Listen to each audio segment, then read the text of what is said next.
Hi, my name is Peter Svarzbein. I'm a photographer, artist, and city councilman, a first-generation Jewish Latino American, proudly born and raised in El Paso, Texas, the capital of the border. I'm here today to talk to you a little bit about where I'm from and how art can transform reality and democracy. First, I'm from El Paso, Texas, which is located smack dab in the middle of the 2,000-mile-long US-Mexico border, an area that's often misunderstood and misrepresented, both from folks from the left and from the right.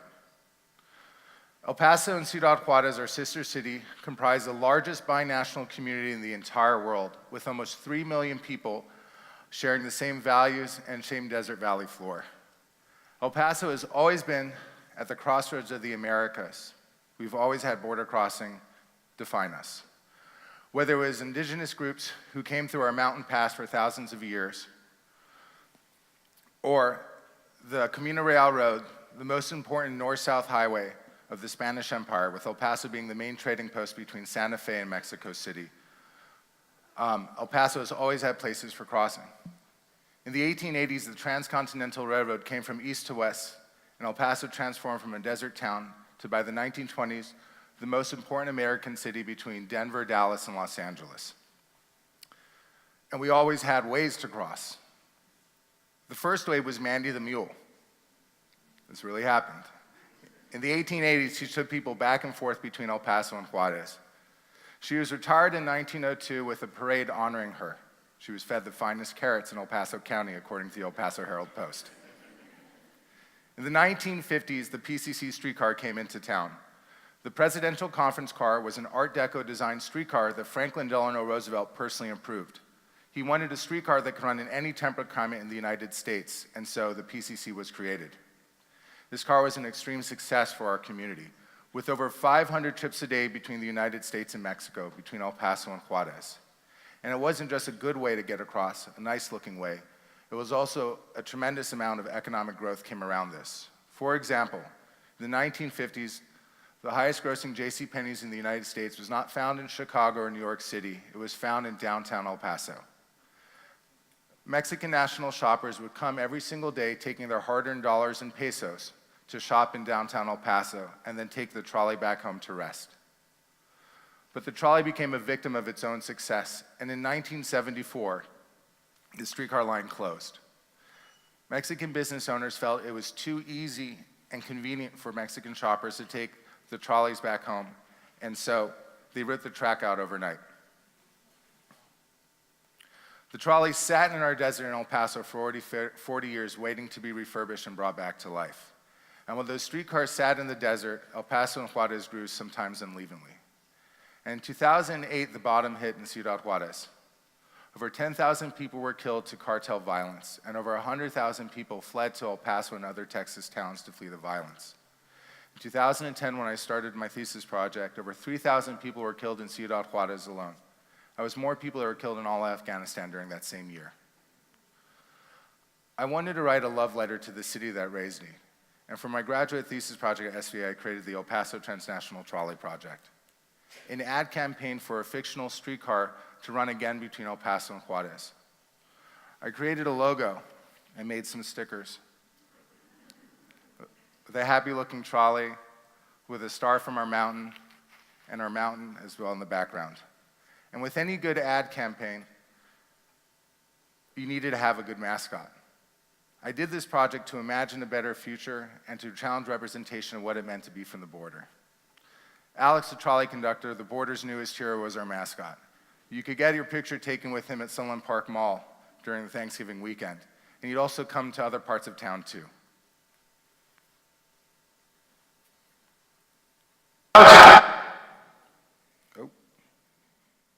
Sorry. Hello. What's your name? My name is Alex, the trolley conductor. And this is who you're playing today, Alec. Yes. Are you in a video game, Alec? I want to be in a video game. What was the inspiration for this character? The El Paso Transnational Trolley. Sounds like some of your union is here today. Right over there. Oh, they are? All right. Are you here with your family too? Yes. You know, most people want blood and guts and a sword. What made you pick this above all? I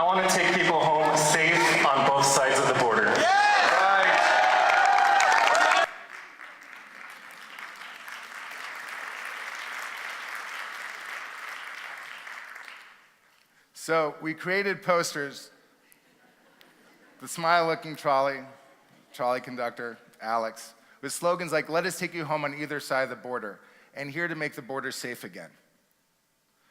And we put these posters throughout downtown and Juarez, daring people to imagine a better future. You see, if you can't imagine a better future, you can't have one. And I believe as artists, we have the unique role and responsibility not to look at the world as it is, but what can and should be, and to insist wildly and passionately that that future occur. And so I put these posters and these historic photos of our trolley throughout downtown and Juarez. Each time we put a poster changing people's consciousness, inserting this idea of our past and what the future could look like at a time of such darkness. As I graduated, I decided to come back home. And I was invited to be part of a public art festival in downtown El Paso. The night I landed, I started making portraits. I took them at our last Friday's art festival, at soccer games, at parks, at high school football games, and other places as well. In a little under 2 months, I had photographed over 2,154 portraits, which were comprised into a mosaic of the trolley. This was called Faces of the Frontera. It was photos from people from Las Cruces, New Mexico, El Paso, Texas, and Ciudad Juarez, Mexico. And you'd have a hard time trying to find out who was from Mexico and who was from the US, and that was precisely the point. Each time I took one of these portraits was another opportunity to talk to people about this past that we had and this future that we should have again. As I stayed in El Paso, I started to become more civically engaged and involved. And I was invited to be part of a citizens review committee for our downtown plaza, San Jacinto Plaza. Just opened up 6 months ago after the remodel. It's really something special. One of the ideas we had was to have a streetcar cafe in the plaza. In 2012, early 2012, city management released the final plans for the plaza, and there was no mention of a streetcar. And when asked, they said, "Well, we're trying to sell those streetcars. They can't be used again for a restaurant." And I was pretty upset, because I think we should be celebrating our history, not selling it. And so at that point, the project went from an art project into a grassroots project. The city was having a bond initiative looking for new projects to build for the city. And part of that was for citizen-generated projects. And so we tried to hijack it. We started collecting signatures for a vintage streetcar line, utilizing our old streetcars to connect our university and our downtown. And Alex, the trolley conductor, who was out making pictures before, was now out collecting signatures for the future. Working with different people who may not have been involved, we went to those same art parties and started asking people who weren't normally involved about policy or civics to sign on the dotted line for the future, to believe in something better for what we could have as our city and our community. In a little under 6 weeks, we had collected over 1,800 signatures, which was more than any other civic-generated project, more than a ballpark, an arena, or an Olympic-sized swimming pool. We had done it. The city used that grassroots support to lobby the Texas Department of Transportation for what eventually became a $97 million grant for a vintage streetcar corridor.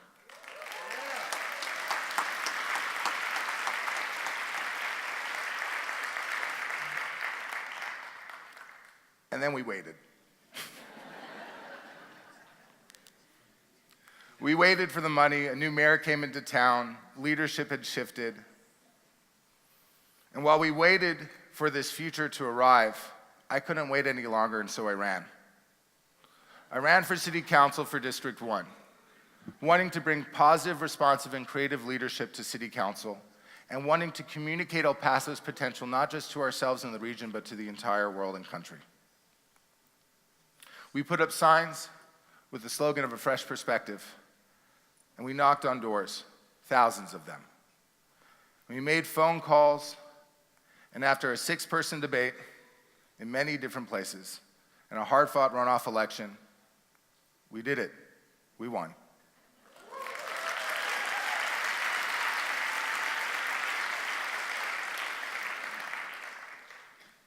And so, during the good times of my first year, like when we had our bike share open up in El Paso, and the not so good times, like when part of my district flooded the first week I was in office, this really happened, something else was happening too. The future was arriving on time on the border once again. tracks started coming into town and started getting welding in place. And cement was being poured during the day and at night, oftentimes in neighborhoods which hadn't seen any investment in decades. And those old streetcars that Franklin Delano Roosevelt so loved, well, they were being hauled off, shaken out of the desert, being hauled off on flatbed trucks to Brookville, Pennsylvania, to be remanufactured and refurbished, with new HVAC being ADA compliant with Wi-Fi and bike racks.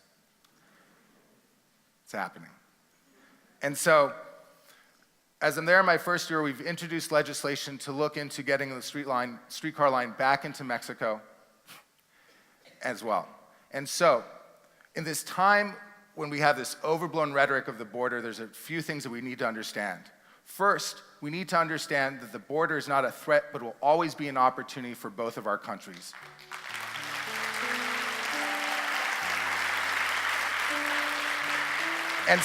And second, we need to understand that if you want to talk about true border security, we don't need to be building more walls. What we need to be building are more bridges and more trolleys. True border security is economic opportunity and economic security.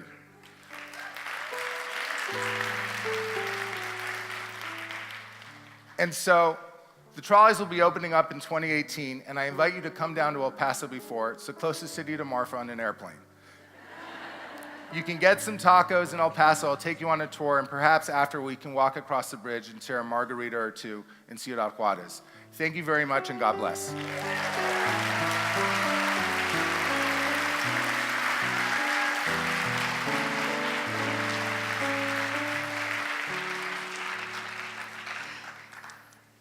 Councilman?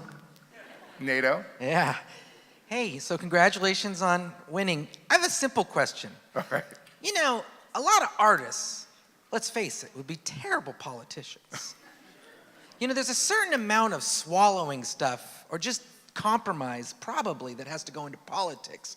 And I wanted to just get your read on, you know, what does it take to get into politics? And like, do you feel torn at all? You know, certainly artists are very romantic at times or want the impossible, but there's a certain pragmatism that comes with politics. How do you wrestle with that internally? So I think art is the politics of the possible, and politics are the compromise, if you will.